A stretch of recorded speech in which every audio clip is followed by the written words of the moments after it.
All right, let's let the juggling begin.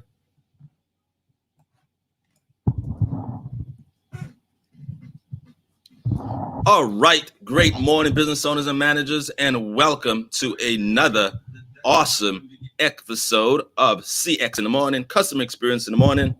I am your host, Wes Walters, and on every single CX in the Morning, I bless you with customer service tips, customer experience tricks, bright light, and I leave you with gems. And by gems, I mean actionable takeaways that you can implement at the speed of now.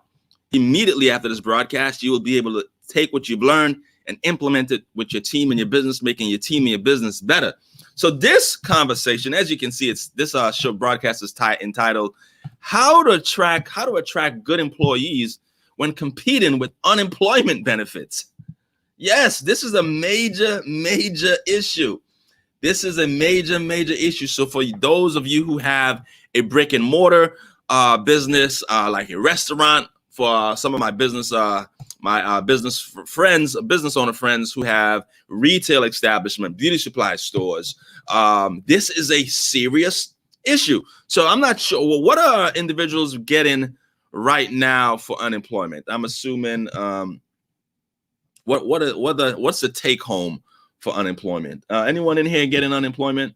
What is the unemployment like? What are individuals taking home per week for unemployment? For whatever the reason is, whatever that reason is, a lot of business owners are discovering that the unemployment is more than the weekly pay. So I'm assuming these are like jobs such as being a waiter or waitress, or jobs that are at the entry level retail positions. So these jobs are not paying as much, or is not paying more than the unemployment. So let's just say the unemployment is $300 a week, so that's $1,200 a month, right? Some of these employees' take-home pay, their net, is less than $1,200 a month. So all things fair, again, all things fair, let's just say this.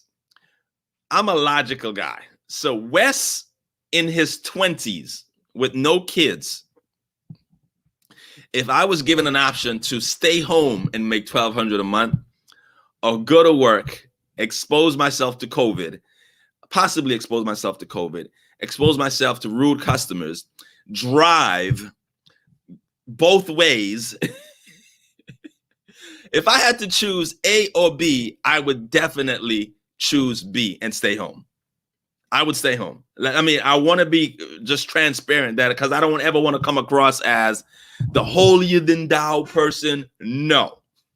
If I was given an option to stay home and get $1,200, or let's just say it was less. Let's say I was staying home and getting $1,100, and going to work gave me $1,200. I would still choose to stay home because of the opportunity cost in commuting, driving, and the risk in exposing myself to people that I don't want to be around who potentially might have COVID. So I understand the psyche of the individuals who are opting to stay home. But what does this do to the economy? If businesses don't have the good help, then customer service quality goes down, because the existing employees, normally you would take 10 servers to serve this restaurant, and now you're operating off of 5. So those 5 cannot obviously produce the same level of quality or service as the 10. So quality goes down, and if quality goes down, negative reviews go up, and then how does this hurt the business long term? People don't want to go because they're like, the service is bad. It's not that the service is bad, is that because they're spread thin. It's because that they're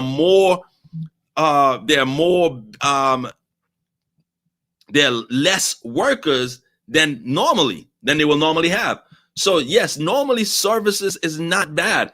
It's because of the workers that are there are spread thin. So you see the trickle down effect of how this literally stumps the growth of the economy. So yes, some individuals need this help. I'm all for it, but we see the long-term effect of how this is going to affect the economy and businesses long-term. Because now this is my first time going to Tishan's restaurant, and I'm like, man, the waiter took 45 minutes to get me a glass of water. I got the steak. It wasn't the steak I wanted, and I did have to take it back. Now it's a 3-hour wait for a steak. So my experience at this restaurant for the first time is bad. Normally, when they're fully staffed, the customer experience is great. But because they're spread thin, they're operating at half the manpower, then the experience is awful. So what do you do as a business owner if you are in this predicament? Because this is a really, really serious situation to be in. I couldn't imagine being in this situation. I'm blessed that most of my workers can work anywhere in the world and they're virtual. Thank God. But if you are one of those business owners who have a brick and mortar establishment, retail, or let's say a restaurant, then this is a real issue. This is a real issue. So what do? Like Ms. Tishan led, you sell the other things that are greater than money. You sell the benefits. A lot of individuals, like, again, speaking to my younger self without kids, if I had kids at that junction, at that point in my life, then I would definitely choose to go to work because I know my kids are dependent on the benefits. So you want to sell, as a business owner, the other things besides money. Definitely the benefits. The benefits are for individuals who have kids, or even older individuals who are seasoned and who definitely might have health complications. You want to definitely sell the benefits. In addition, you want to sell the culture. You want to sell the culture is greater than money here. You want to sell that, hey, we have an organization and this is our mission statement. This is our vision statement.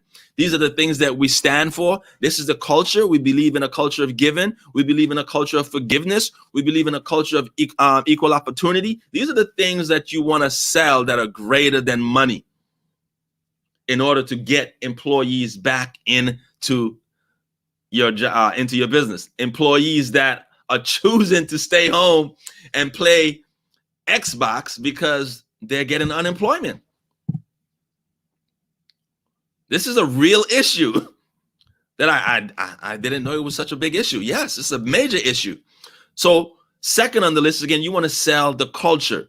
You want to sell the culture of your business. Third on the list, you want to sell the organizations that you have partnered with, that you have locked arms with. If you do great work with your church, you want to sell that. If you do great work for a nonprofit that helps battered women and children, or women of domestic violence, you want to sell that. If your business donates X amount of dollars to save the whales, or to save an endangered species, you want to sell that. So again, these are things that are greater than money, that would incentivize individuals who have the luxury of staying home on unemployment to come in and work, and choose to come to work. Yes, again, if you were dealing with me in my 20s without kids, good luck on selling any of that stuff to me. Just want to be honest. I just want to be honest and not come across as this saint. I am not. If I had the option with no kids and an apartment with a roommate, if I had an option of staying home, earning $1,100 or going to work for $1,200, I was staying home every single day. It wasn't even a discussion. Call me when the unemployment is up. But and again, some of the workers who are waitresses, again, when I was a waiter, that's what I did. When I didn't have kids, I was a waiter. And if that's what the dilemma, when it comes to logic, when it comes to logic, if that's the dilemma that they're facing, like at 22, I could care less about health. I was like, I would pay out of pocket to get my teeth cleaned. And I worked out and I ate well. So, in your 20s, you're kind of fearless. You never think that you're going to get in a car accident and potentially you might need real insurance. I was blessed that I never had that. But in your 20s, you're kind of like, this is not going to happen. If I need to go to the dentist, I'll pay out of pocket with my $1,200 I get a week per month. If I need to go to the vision, then I would just pay out of pocket. So in your 20s, you're not really thinking about stuff like that without kids. Again, now if I had kids, different story. But these are the three things, if you're a business owner, that you are dealing with low staff. If you're dealing with the predicament where your employees don't want to come back to work, this is how you deal with it. Again, the first is that you sell on the culture. You let them know what the culture is about here. You sell in the culture. Second, you sell in the benefits. Hey, that knee is hurting. You might need to want to go to the doctor. You could go to the doctor if you had your benefits. Hey, you're wearing glasses, Mr. Walters. You need that vision. You might need to go to the doctor. So you want to sell in the benefits. And the third is that you want to sell on the organizations that your business has partnered with, whether that's a church, whether that's a nonprofit that helps women, whether it's a nonprofit that helps men, whether that's a nonprofit that help veterans, you name it. So you want to sell in the things that are greater than money. And that's it. This was a quick and easy show, but I think it was worth discussing because I wasn't aware that so many of business owners were dealing with this. And again, the trickle-down effect is, again, if employees don't come to work, the business cannot operate at 100%, and service quality goes down. Service quality goes down, negative reviews go up. Negative reviews go up, less people support that business, and then that business eventually goes down. You see how that works? Let me say that again. If less employees show up to work, the business cannot operate at 100%. If the business is operating at less than 100%, if it normally has 10 servers and there's only 5, those 5 employees are spread thin. They cannot support the normal crowd. And what does that do? Service quality goes down, negative reviews go up. If negative reviews go up, people don't want to support that business, and that business goes down. So it's a trickle-down effect. So lead on those 3 things until this government decides to take away these benefits. And those are the things that I would do if I had a brick and mortar. I would lead on those 3 things. All right, so that's it. Happy Monday. This is the last week of the month, of the first month of the second quarter. So let's make it a doozy. Let's make it great. If you know anyone that can benefit from anything that you've seen here, or if you need help creating an awesome customer experience for your business, then simply go to workwithwes.com, workwithwes.com, and myself and someone from my team will reach out to you. You will share with us what your goals are, and we will share with you what we do, how we do it, and how we can help you achieve those goals in the quickest time possible utilizing our system. All right. Well, I will see you guys on Wednesday.